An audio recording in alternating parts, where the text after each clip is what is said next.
आपलं वय 40 पेक्षा कमी आहे आणि तुम्हाला त्रास सुरू झालाय, सांधे दुखायला सुरू झाले, दुर्लक्ष करू नका.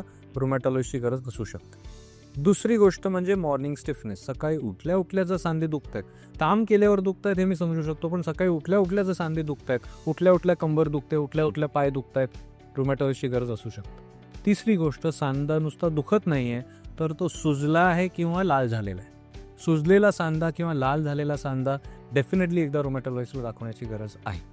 आता हे झाला आर्थरायटिस स्पेक्ट्रम. सांधा कमी वयात दुखतोय, मल्टिपल सांधे दुखतायत, सांधे सकाळी उठल्यावर स्टिफ होत आहेत, सुस्त आहेत किंवा लाल होत आहेत.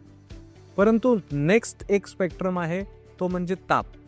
बरेचदा आम्ही CTD, SLE सारखे आजार बघतो, वॅस्क्युलायटिस सारखे आजार बघतो, ज्याच्यात पेशंटना ताप येत असतो आणि तो ताप वारंवार येत असतो आणि बराच वेळ झाला तरी डायग्नोसिस लागत नसतं.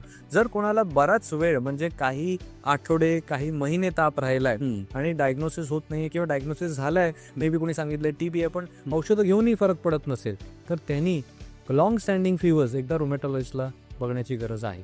आणि लास्ट, मल्टीसिस्टम. जर किडनीसुद्धा इन्व्हॉल्व्ह होते, हार्टला सुद्धा त्रास होतोय, लंगला सुद्धा त्रास होतोय, असे वेगवेगळ्या प्रकारचे आजार होत आहेत, तर मात्र रुमॅटॉलॉजिस्टचा रोल डेफिनेटली असू शकतो.